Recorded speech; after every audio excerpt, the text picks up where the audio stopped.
یہ بات تو درست ہے، کارکردگی کا میچ ہونا چاہیے کہ کون سا صوبہ زیادہ کام کر رہا ہے کون سے کم، اور خاص طور پر صوبے اور وفاق کے درمیان جو ایک تعلق کنیکشن ہے وہ بہت ہی مثالی ہونا چاہیے۔ اگر آپ سمجھتے ہیں کہ پاکستان عالمی سطح پر تو اپنا لوہا منوار ہے، بہت ساری اسٹریٹجی جو عسکری دفاعی لحاظ سے بھی ہم بات کرتے ہیں، لیکن وہی بات ہے شاہد حمید صاحب، آپ جب داخلی صورتحال کی بات کرتے ہیں خاص طور پر کے پی کے حوالے سے، پھر سندھ میں جب پاکستان پیپلز پارٹی کے بھی بہت سارے وفاق کے ساتھ تحفظات، تو آپ کو کیا لگتا ہے کہ بہتری کیسے ممکن ہے شاہد حمید صاحب؟ جی بہت شکریہ دعا۔ دیکھیے ایک تو عالمی سطح پہ جو صورتحال ہے وہ ہمارے سامنے ہے، اور پوری دنیا آج مان رہی ہے مئی کی جو جیت ہے اس کے بعد پوری دنیا میں مان رہی ہے۔ اور آپ کو یاد ہوگا کہ ایک وقت میں مثال دی جاتی تھی کہ پاکستان اور امریکہ کے جو تعلقات ہیں وہ ساس اور بہو والے ہیں، لیکن میرے خیال میں آج جو تعلقات ہیں وہ سگے بھائیوں یا سگی بہنوں والے تعلقات ہیں، اتنے قریب ہیں دونوں۔ اور جو دنیا کے دیگر ممالک ہیں ان کے ساتھ بھی ہمارے تعلقات بہتر سے بہترین کی طرف جا رہے ہیں، بلکہ بہترین کی سطح پر ہیں۔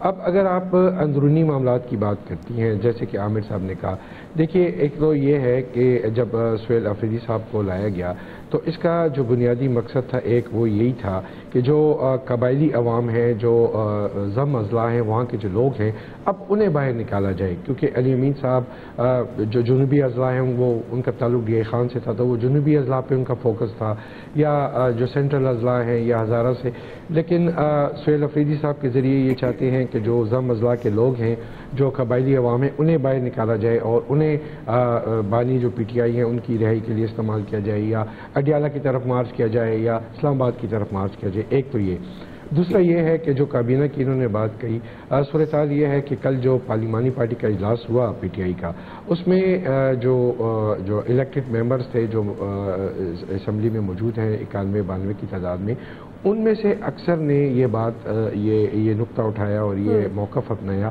کہ آپ جو غیر منتخب لوگ ہیں آپ انہیں کابینہ کا حصہ نہ بنائیں، کیونکہ اگر آپ انہیں کابینہ کا حصہ بنائیں گے، بہت سے نام سامنے آ رہے ہیں، شوکت یوسفزئی ہیں، تیمور سلیم چگڑا ہیں، کامران بنگش ہیں، اس کے علاوہ عائشہ بانو کا نام آ رہا ہے، عرفان سلیم کا نام آ رہا ہے، بہت سے نام آ رہے ہیں سامنے۔ تو وہ یہ کہہ رہے ہیں، ایون بعض لوگ مزمل اسلم پہ بھی تنقید کر رہے ہیں، حالانکہ وہ بانی کی طرف سے انہیں کہا گیا کہ آپ نے انہیں شامل کرنا ہے۔ تو یہ سارے نام وہ کہہ رہے ہیں کہ اگر آپ 8-10 لوگ یہ لے لیں گے تو پھر ہم لوگ کہاں جائیں گے، ہم تو الیکشن جیت کر آئے ہیں۔ تو یہ ایک سچویشن ہے، اور عامر صاحب نے بالکل صحیح کہا کہ یہ ایک دھڑے بندی کی ایک کوشش ہے، اور آئندہ دنوں میں ہمیں کئی گروپ دکھائی دیں گے، کیونکہ یہ جو گروپنگ ہے یہ پیدا کی جا رہی ہے جان بوجھ کر، اور یہ اس لیے پیدا کی جا رہی ہے کہ جو معاملات ہیں وہ خرابی کی طرف جائیں، بلکہ مزید خراب ہوں، خراب سے خراب ترین۔ اب ان حالات میں آپ کیسے توقع کر سکتے ہیں کہ مرکز کے ساتھ حالات ٹھیک ہوں گے؟ آپ نے آتے ہی مزاحمتی سیاست شروع کی، آپ نے پہلے جو وزیر اعظم کی زیر صدارت اجلاس تھا آپ نے اس میں شرکت نہیں کی، آپ نے مزمل اسلم صاحب کو بھیج دیا جن کے پاس اس وقت کوئی حکومتی عہدہ نہیں ہے، اور بنیادی طور پر ان کا تعلق بھی کراچی سے ہے، خیبر پختونخوا سے ان کا تعلق ہی نہیں ہے۔ تو آپ نے ایک ایسے شخص کو بھیجا جس کا صوبے کے ساتھ تعلق نہیں، وہ کے پی کی نمائندگی کر رہے ہیں اس اجلاس میں۔ پھر آپ یہ دیکھیں کہ جو یہ بلٹ پروف گاڑیوں کے حوالے سے کل ایک ایشو پیدا ہوا، تو آئی جی صاحب گئے تھے، آئی جی صاحب کے حوالے یہ کی گئی تھی گاڑیاں، محسن نقوی صاحب نے ان کے حوالے کی تھیں، تو کیا آئی جی صاحب ویسے ہی یہ گاڑیاں اٹھا کے لے آئے تھے؟ اور آج کی بھی جو ہماری اطلاعات ہیں، جو پولیس ذرائع سے ہماری اطلاعات آ رہی ہیں، وہ یہ ہے کہ وہ کہہ رہے ہیں کہ گاڑیاں تو ٹھیک ہیں، تو کیا پھر سیاست کی جا رہی ہے اس ایشو پہ اور اسے ایک ایشو بنایا جا رہا ہے؟ تو ان حالات میں کیسے توقع کی جا سکتی ہے کہ مرکز کے ساتھ آپ کے حالات ٹھیک ہوں گے، اور وہ بھی اس صورت میں کہ آپ کا جو بجٹ ہے اس کا 81-82% جو حصہ ہے وہ آپ کو مرکز سے آتا ہے، آپ این ایف سی کے ذریعے مرکز سے لیتے ہیں، آپ کا بجلی کا جو پروفٹ ہے این ایچ پی وہ آپ مرکز سے لیتے ہیں، آپ دہشت گردی کے خلاف جو پیسہ ہے وہ مرکز سے لیتے ہیں، تو مرکز کے ساتھ آپ کے حالات کیسے ٹھیک ہوں گے؟ جہاں تک مولانا صاحب کی بات ہے اور پیپلز پارٹی کی بات ہے، یہ میں ضروری کرنا چاہوں گا، پیپلز پارٹی بڑی جماعت ہے، سمجھدار جماعت ہے، ان کی قیادت وہ میرے خیال میں صرف پریشر ڈال رہے ہیں اپنے معاملات کے حوالے سے، اور مولانا صاحب جو ہیں وہ بھی میرا خیال نہیں ہے کہ کوئی اس طرح باہر نکلیں گے یا کوئی ہنگامہ شروع کر دیں گے. اگر وہ ان کا احتجاج ہوگا بھی تو ایک دائرے کے اندر ہوگا, وہ کوئی ایسا احتجاج نہیں ہوگا کہ جسے ہم کہیں کہ وہ مادر پدر آزاد قسم کا احتجاج ہوگا. تو میرے خیال میں یہ دونوں پارٹیاں تو سنبھال لیں گی, لیکن جو تحریک انصاف ہے اور جو ہمارے سہیل افریدی صاحب ہیں, ہمارے صوبے کے سی ایم, انہیں ضرور اپنی پالیسیوں پر نظر ثانی کرنے کی ضرورت ہے. ٹھیک جی, فیصل صاحب. دیکھیں, جو عالمی حالات کی آپ بات کر رہی ہیں تو تعلقات کی حد تک تو جو ہے ٹھیک ہے, بہت اچھے پاکستان کے تعلقات ہو گئے. اب اس کے ثمرات کیا آئیں گے وہ ہم ابھی دیکھ لیں گے آنے والے دنوں میں. جو انویسٹمنٹ کی بات ہو رہی ہے, یہ دیکھ لیتے ہیں کتنی انویسٹمنٹ آئے گی. جب اتنے اچھے پاکستان کے تعلقات ہو گئے تو اس کے اثرات بھی ملک کے اوپر آنے چاہیے نا. اچھا, وہ اثرات کیا ہو سکتے ہیں؟ کسی کوئی رشتہ داری تو نہیں ہے نا, رشتہ تو نہیں کرنا. اگر اتنی اہم ممالک کے ساتھ تعلقات ہو گئے تو ہمیں تو فوراً انویسٹمنٹ چاہیے. تو کیا ہمارے بزنس ریلیشن بھی جو ڈیولپ ہوں گے, یا انویسٹمنٹ آئے گی یا نہیں آئے گی, اور آئے گی تو کس کس شعبے میں آئے گی, اور یہ انویسٹمنٹ آ رہی ہے تو بہت اچھی بات ہے.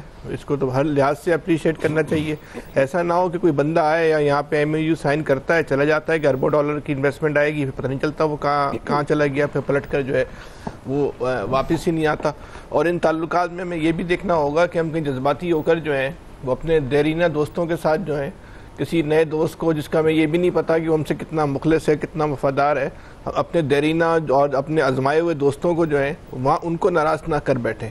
تو ان کو بیچ میں لے کے کیسے چلنا ہے, اس میں بڑی جو ہے وہ دانش مندی کی اور سمجھ کی جو ہے وہ ضرورت ہے. اور ہمیں یقین ہے کہ پاکستان کی جو خواجہ پالیسی جو لوگ چلا رہے ہیں ان کی سمجھ کا لیول ایسا ہے کہ وہ یہ تفاوت نہیں ہونے دیں گے, اور نہ وہ دیرینہ دوستوں کو ناراض کریں گے, بلکہ وہ جو نئے دوست بھی بن رہے ہیں ان کے لیے بھی جو ہے وہ نئے راستے جو ہیں وہ کھولیں گے. اچھا, جہاں تک اندرونی صورتحال کا تعلق ہے, جو اس کا انتشار ہے, یہ زیادہ ذمہ داری حکومت کی ہے کہ وہ اس انتشار کو جو ہے وہ ختم کرے. ایک کے پی کے میں ایک وزیر اعلیٰ آیا, پہلے تو آپ نے پوری کوشش کی کہ اس کو کسی صورت پہ آپ آنے نہ دیں. مقصد یہ کہ باقاعدہ یہ اعلان کیا گیا کہ دہشت گردوں کے ساتھی کو جو ہے وہ وزیر اعلیٰ بنایا جا رہا, ہم نہیں بننے دیں گے. یہ حکومت کی طرف سے حکومت کے رہنماؤں نے کوشش کی. پھر مولانا فضل الرحمان کو بھی ایک لالی پاپ دی گئی کہ ہم آپ کو جو ہے آپ کے آدمی کو وزیر اعلیٰ بنا دیتے ہیں. اس میں بھی وہ کامیاب نہیں ہوئے. تحریک انصاف کے وزیر اعلیٰ کو بھی آنے سے نہیں روک سکے. اب وزیر اعلیٰ ایک یہاں کوئی غیر سیاسی بنیادوں پہ تو الیکشن نہیں ہوئے نا. فارم 47 ہوا, 49 ہوا, اس کو چھوڑے, الیکشن تو سیاسی بنیادوں پر ہوئے نا. جیسے تیسے بھی الیکشن تھے, ان کو ہم الیکشن ہی کہہ رہے ہیں نا. بالکل. تو وہ اس میں تو وزیر اعلیٰ کو تو اپنی رہنمائی کے لیے اپنی پارٹی کی لیڈرشپ سے ہی جو ہے نا وہ گائیڈ لائن چاہیے نا. آپ جو ہے اس کو جو ہے پارٹی کے لیڈر سے نہیں ملنے دے رہے. بس اس ملک میں ایک ایسا وزیر اعلیٰ بھی ہے وہ اتنا لاچار و کمزور ہے کہ وہ اپنی پارٹی کے لیڈر سے ملاقات نہیں کر سکتا. تو پھر آپ اس سے شکوہ کیوں کر رہے ہیں؟ بالکل. اس سے پھر آپ کو کوئی شکایت کرنے کا حق نہیں ہے. اگر آپ اس کو اس حد تک مجبور و بے بس کر دیتے ہیں کہ وہ اپنے پارٹی کے لیڈر سے جا کے وہ جیل میں ملاقات نہیں کر سکتا, وہاں سے وہ رہنمائی نہیں لے سکتا, وہاں سے اپنی ہدایت نہیں لے سکتا, تو پھر تو آپ کو پھر کوئی شکوہ کرنے کی ضرورت نہیں ہے کہ وہ گاڑی لے رہا ہے. یہ تو بہت چھوٹی اور ثانوی باتیں ہیں نا, گاڑی لینا, اجلاس میں شرکت کرنا یا نہیں کرنا. وہ وزیر اعلیٰ کا فیصلہ دیکھیں بالکل درست تھا. جب ایک آدمی کے پاس گائیڈ لائن ہی نہیں ہے, اس کی پارٹی پالیسی اس کو نہیں پتا, تو وہ جا کے اجلاس میں کیا بات کرتا؟ آپ اس کو پہلے پارٹی پالیسی تو لینے تھے, اس کے بعد اس پہ تنقید کرتے کہ اس کی پالیسی اچھی آئی یا بری آئی. ایک آدمی کے پاس پالیسی نہیں ہے, آپ اس سے شکوہ کر رہے ہو کہ بھائی تم اجلاس اتنے اہم ترین اجلاس میں کیوں نہیں آئے. بھائی اتنا اہم ترین اجلاس تھا اس لیے تو اپنی پارٹی کے لیڈر سے اس کی ہدایت دینے جا رہا تھا تاکہ پارٹی کی پالیسی کے مطابق وہ بات کر سکے. تو اس حکومت کو خود اپنے رویے پہ نا غور کرنا ہوگا, خود نظر ثانی کرنی ہوگی. سیاسی انتشار ختم کرنا حکومت کی پہلی ذمہ داری ہے. آپ اس کو جو ہے اس کو ختم کریں. اگر آپ خود یہ مفاد آپ کے اپنے مفاد میں کہ سیاسی انتشار کو برقرار رکھنا ہے تو ٹھیک ہے, پھر آپ یہ برقرار رکھیں. لیکن اگر آپ غیر ممالک میں جتنی بھی اچھی خارجہ پالیسی بنا لیں گے, جتنے بھی اچھے تعلقات پیدا کر لیں گے, اگر آپ کا داخلی انتشار ختم نہیں ہوا, سیاسی انتشار ختم نہیں ہوا, تو یہ تعلقات کسی کام نہیں آئیں گے آپ کے. ٹھیک جی, آپ سے مطلب اس قوم کے اس ملک کے جی ان کے تو آ رہے ہوں گے. بالکل سر. جی جی, اب نوید صاحب. اچھا دعا دیکھیں, میرے خیال میں ہم ہی ان پروگراموں میں بیٹھ کے ہم ہی نے تجزیے کیے تھے اور ہم ہی نے یہ کہا تھا کہ پاکستان کی ریلیونس جو ہے وہ کوئی نہیں ہے. ہمارے سارے تجزیے جو ہے وہ غلط ثابت ہو گئے. آلدو کہ اس وقت جس طرح کے معروضی حالات تھے ان حالات میں پاکستان کی ریلیونس ٹرمپ ایڈمنسٹریشن کے ہاں نہیں بنتی تھی, اس وجہ سے بھی کہ اس سے پہلے جو بائیڈن ایڈمنسٹریشن تھی 5